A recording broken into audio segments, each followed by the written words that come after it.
Bienvenue dans notre nouvelle pastille Mindset, dédiée aux entrepreneurs en quête de sens et d'épanouissement. Nous avons l'immense plaisir d'accueillir David Gomez, révélateur de votre pleine confiance et préparateur des 3 piliers de l'excellence. Avec lui, nous allons plonger au cœur du mindset entrepreneurial, explorer les clés pour libérer votre potentiel et découvrir comment renforcer votre confiance tout en bâtissant une base solide pour atteindre vos objectifs les plus ambitieux. Préparez-vous à un échange inspirant et transformateur. Salut David, c'est un plaisir de te voir encore aujourd'hui avec nous. Donc, première question, comment est-ce que tu vas? Écoute, je vais bien.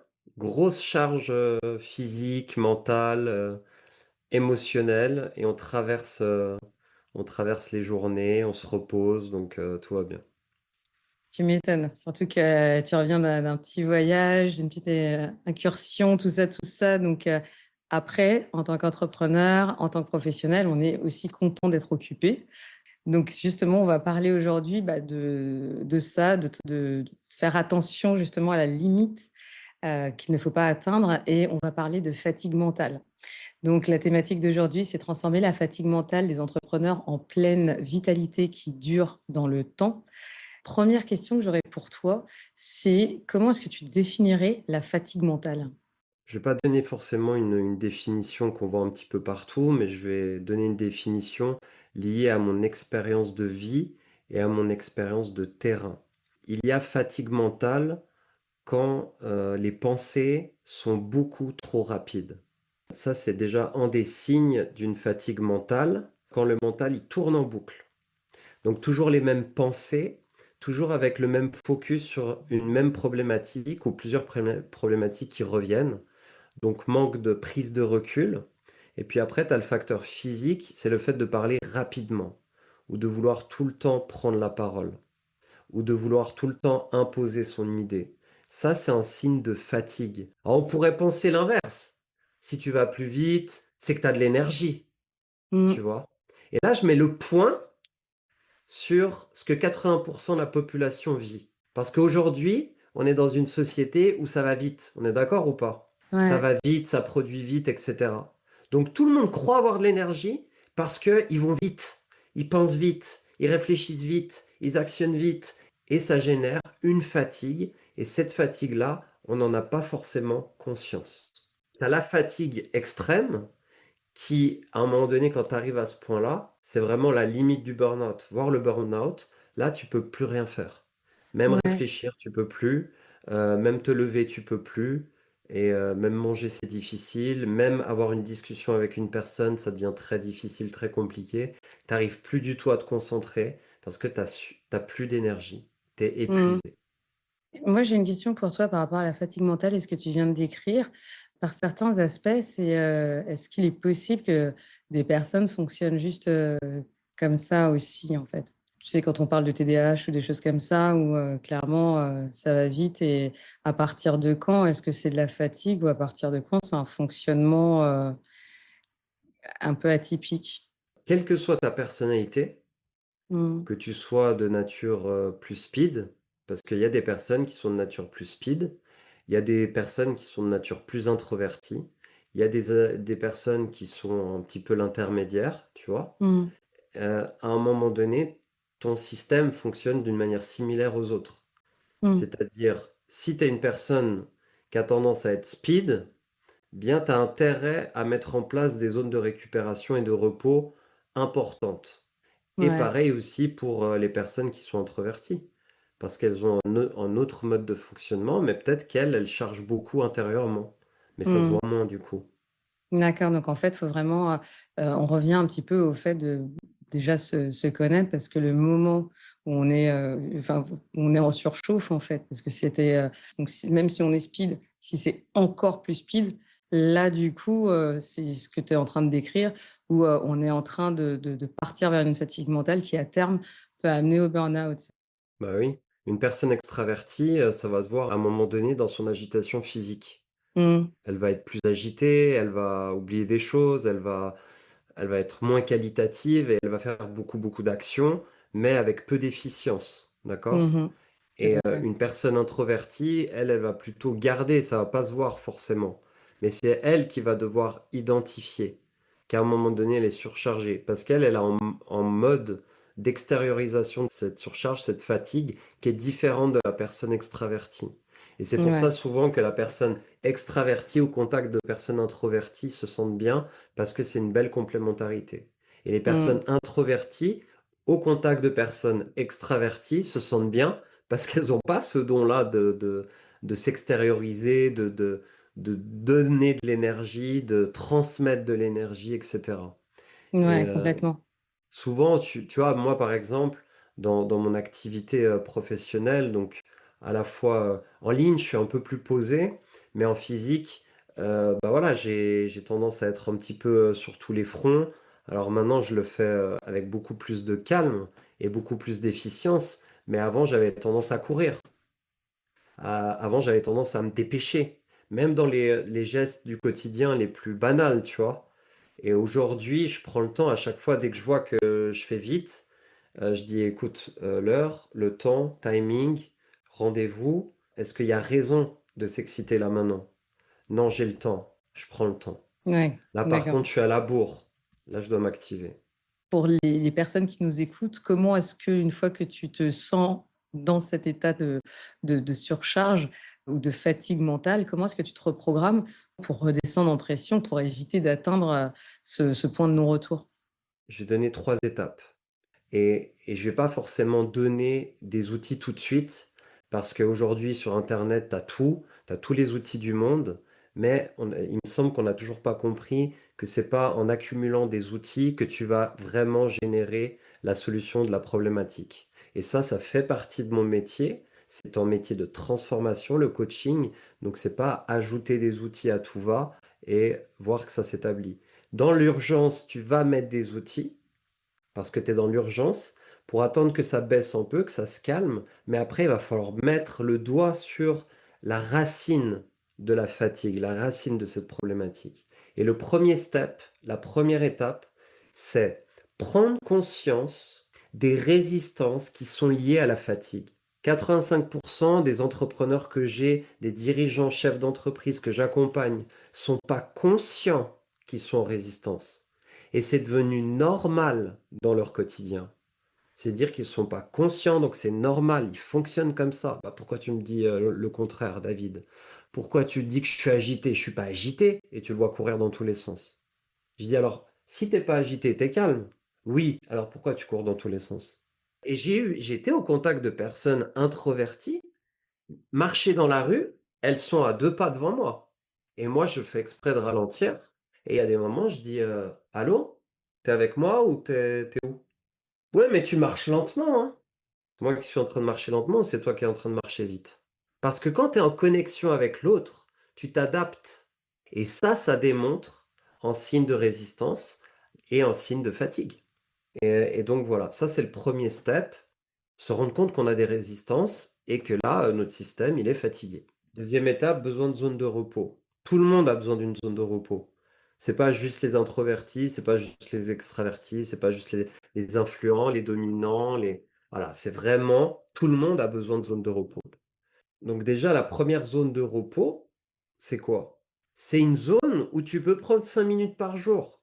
Est-ce que tu peux prendre 5 minutes par jour? Que tu aies des enfants, que tu n'aies pas d'enfants, que tu sois directeur d'entreprise, on a tous 24 heures et ça dépend de notre priorité. Prendre conscience que c'est important de mettre une zone de repos.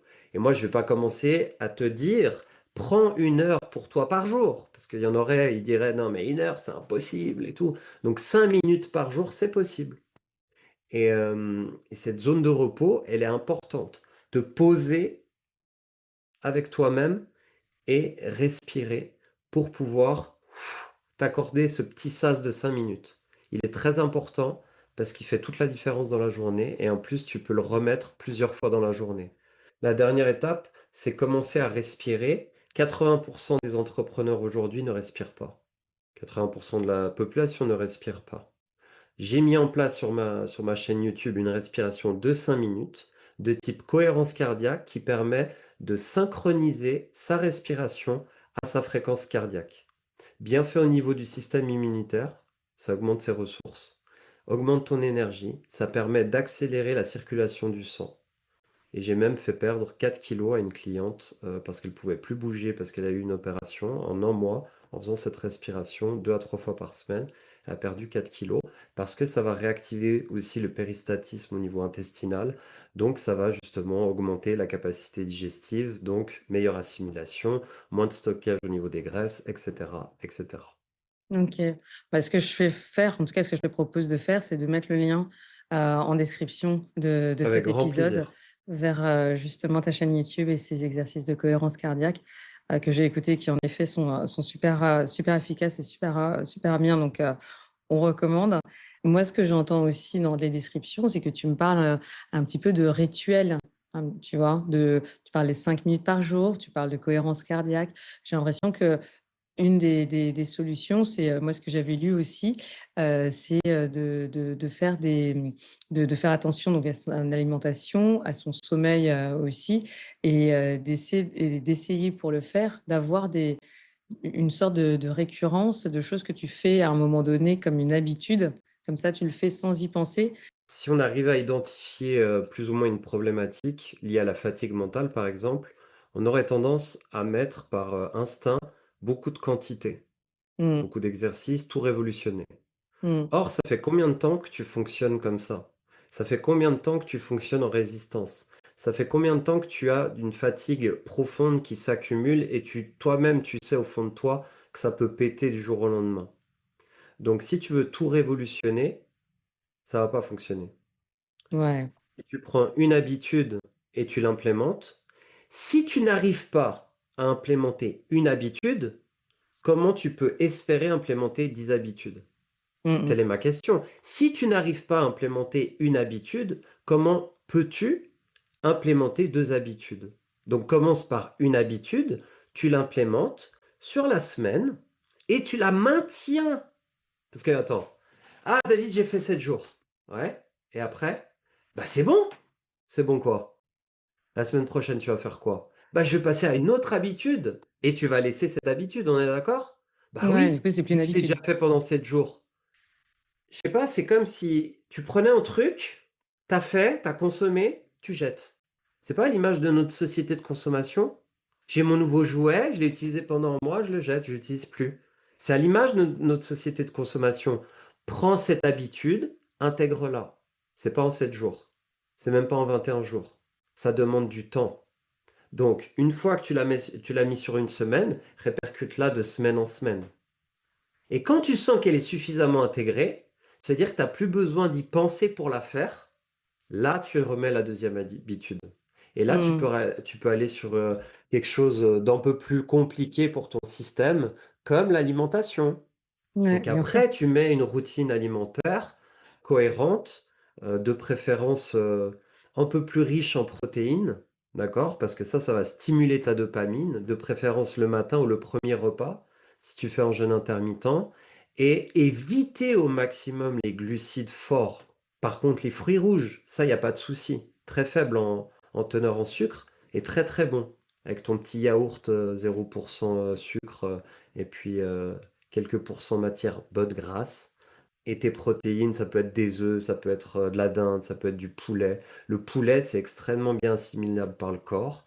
Et quand tu es fatigué, attention aux véganes et aux végétariens, viande rouge est très intéressante. Quand je suis très fatigué, quand je sens que je tire sur la corde, mon petit steak, C'est en ça que je me dis, tu vois, c'est aussi intéressant bah, de savoir s'entourer parce que moi, quand j'entends, fatigue mentale, quand on est en train de parler de burn-out, quand on est en train de parler, de moments où on est en train de tirer sur la corde, dont on se rend pas nécessairement compte, souvent c'est tes proches, enfin, dans un des facteurs qui te permettent de le réaliser, c'est de voir la réaction, de tes proches qui disent, «Non mais, là, tu fatigant, tu vois? Tu vas avoir des indices qui vont arriver de ce côté-là. D'où l'intérêt de s'entourer et là où je dirais intelligemment, c'est notamment tu vois, si on a un coach, ou un mentor ou des pairs, des gens avec qui tu as l'habitude de travailler, tes collègues, entrepreneurs, ou d'autres départements, si tu travailles dans une entreprise, peu importe, mais vraiment, d'avoir une sorte de cercle de soutien. Et je crois qu'il y a aussi un des points qui est pas mal, c'est d'être en mesure aussi de déléguer, sa charge. mentale, le fait de pas tout faire, tout seul, tu vois? Ça, je pense que ça aide à ralentir aussi parce que, quand on est entrepreneur, on peut aussi, la raison pour laquelle on surchauffe, c'est parce qu'on a plein de trucs à faire et souvent on n'est pas trop, dans la délégation, ou la bonne délégation et pareil, le fait d'éviter d'être isolé parce que ça peut être une tendance qu'on peut avoir, tu vois? Et c'est pour ça que je dis, tu vois, quand L'isolement est un signe de fatigue. et c'est pour ça que, du coup, j'essaye de glisser deux trois pistes qui peuvent Mmh, découler de ça. Une fois qu'on l'a c'est ça. identifié, de se dire: «OK, je vais essayer, peut-être de travailler sur ces autres aspects» et Puis souvent, on s'entoure de notre famille comme psychologues, médecins, nutritionnistes, et cetera, et on leur demande des avis sur ces domaines qu'ils ne maîtrisent pas, qui n'ont ouais. aucune connaissance pour la plupart. Et ceux qui ont des connaissances, ils arrivent un petit peu à être empathiques et à dire voilà, continue, et cetera. Mais ceux qui n'ont aucune connaissance, ils ne vont pas t'encourager à aller dans cette direction-là parce que eux-mêmes sont dans cette situation-là aussi. Donc c'est Mmh. vraiment important de faire la part des choses. La famille, ça reste ta famille, les amis, ça reste des amis. Mais à un moment donné, va t'entourer d'un écosystème sain avec des professionnels qui ont passé 20, 25 ans sur ces thématiques-là et qui l'intègrent et ils se sont donné du mal parce qu'ils ont traversé les difficultés. Et Mais pour parler complètement. par exemple d'alimentation, en autre signe de fatigue, eh bien c'est l'addiction au sucre. C'est-à-dire plus ton système il est fatigué, plus il va Aïe. aller chercher dans les sucres et les sucres rapides.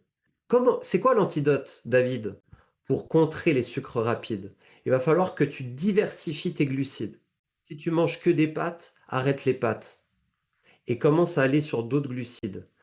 Riz basmati, lentilles, lentilles vertes, lentilles corail, du quinoa. On peut aller sur différentes sources de glucides qui vont permettre d'avoir d'autres énergies et beaucoup plus satisfaisantes que les pâtes. Les pâtes, c'est souvent à calories vides. Un plat de pâtes, par exemple, est égal à 1 kg de sucre. Et ça, Ah la oui, plupart des d'accord. personnes, ils ne savent pas. Et plus tu cuis tes pâtes, plus l'indice glycémique monte et plus il y a de sucre. Et moins tu cuis tes pâtes, plus l'indice glycémique descend. C'est pour ça que les Italiens font les pâtes al Al dente, dente. Mmh. d'accord? Mais c'est pas une raison pour continuer à manger des pâtes à outrance. Ça, c'est culturel. Donc diversifie un petit peu tes sources de glucides. Ça Mmh. déjà, tu verras, tu auras beaucoup moins d'addiction au sucre.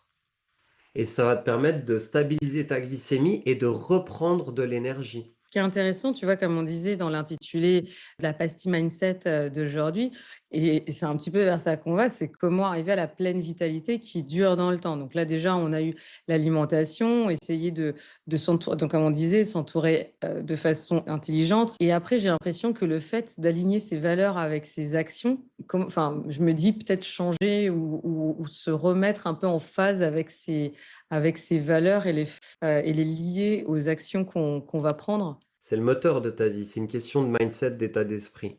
Si t'es pas ouvert ou ouverte au changement, c'est que t'as pas un état d'esprit qui va lier à ce changement. Donc pourquoi vouloir le changement? Ça paraît rien, mais tu vois cette notion où tu as un état d'esprit de fermeture ou un état d'esprit d'ouverture. Si tu veux gagner en énergie, c'est pas la même mentalité qui va te faire gagner de l'énergie si tu laisses avec une mentalité qui t'a fatigué jusqu'à maintenant.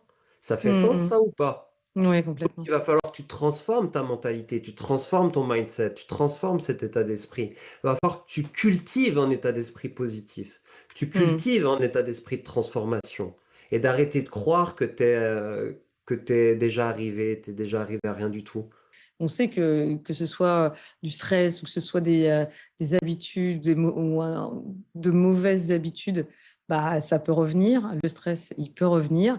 Qu'est-ce que tu recommanderais d'autre? Qu'est-ce que tu penses qu'il serait intéressant d'avoir à l'esprit justement pour essayer bah, de garder le cap, en fait? Déjà, si vous êtes au bout du rouleau, vous ne pouvez pas prendre conscience de cet état de fatigue. Vous allez devoir regagner en énergie. Respirer, t'accorder des zones de repos de 5 minutes, alimentation de ce qu'on a parlé, diversification des glucides, augmentation du niveau de protéines, quantité de protéines, etc.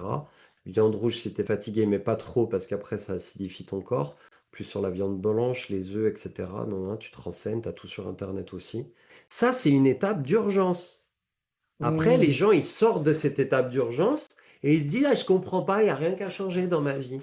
Tu étais au fond du trou, tu es juste sorti du trou, d'accord? Tu étais dans un puits, d'accord? Tu voyais pas le jour, tu t'en rendais pas compte.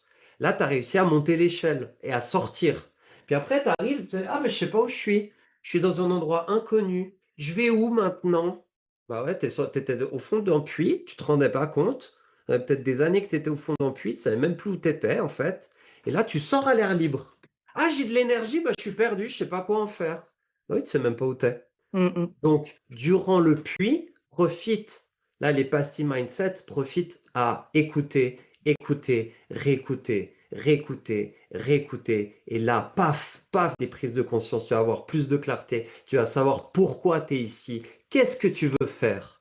Pas qu'est-ce que tu vas faire. Qu'est-ce que tu veux faire? C'est quoi ton rôle dans ce monde? Sur quoi tu es fort? Sur quoi tu as un don? Sur quoi tu peux proposer, impacter? Parce que tout le monde est né pour impacter. On a tous une mission, on a tous quelque chose à faire ici. Aujourd'hui, on écoute un truc, c'est soi-disant inspirant, on m'a dit que c'était inspirant. Ah, il y a un terme que j'aime pas. Ah non, non, non, non. Il faut pas que j'écoute ça. Ça risque de me sauver la vie, je risque d'avoir plus de vitalité. Donc, Ouais. commence à transformer ta mentalité pendant que tu es en état de fatigue, parce que quand tu vas sortir de cet état de fatigue, tu vas générer encore plus d'actions positives. Et si tu sors de la fatigue et puis que tu commences à avoir un peu plus d'énergie et tout pour pas y retomber, bah vas-y avec ces informations positives dans ton système. Ce que les gens mangent et ce que les gens écoutent, tu vois tout de suite leur mentalité, tu vois tout de suite leur discours, à quel point ils sont défaitistes, ils sont en dépression et ils sont défaitistes. Et tu vas voir les personnes qui veulent vraiment impacter le monde parce qu'ils veulent proposer quelque chose, parce qu'ils sont nés pour ça, eh bien, ils écoutent pas la même chose et ils mangent pas la même chose et ils bougent beaucoup plus. Merci beaucoup, David, Avec grand plaisir. pour l'ensemble de ces informations très pratiques aussi. Donc ça, c'était vraiment, vraiment très sympa sur le podcast d'aujourd'hui. J'ai plein d'idées et de choses à mettre en place assez rapidement. On en reparlera. Mettez en pratique. Exactement. Donc, je te remercie beaucoup. Et puis, bah, Avec écoute, à la plaisir. prochaine. À très vite. Salut, À David. très vite. Ciao Stéphane. Merci d'avoir suivi cette pastille Mindset en compagnie de David Gomez, révélateur de votre pleine confiance et préparateur des 3 piliers de l'excellence. Nous espérons que cet épisode vous a inspiré et donné les clés pour nourrir votre état d'esprit entrepreneurial. N'oubliez pas, le mindset est la fondation de votre projet et chaque petit pas compte pour atteindre vos rêves. Si vous avez aimé cet échange, donnez-nous 5 étoiles sur votre plateforme préférée et surtout, si vous connaissez quelqu'un que cela peut aider, partagez-le autour de vous et rejoignez-nous pour de prochains épisodes remplis de conseils, de stratégies et d'inspiration.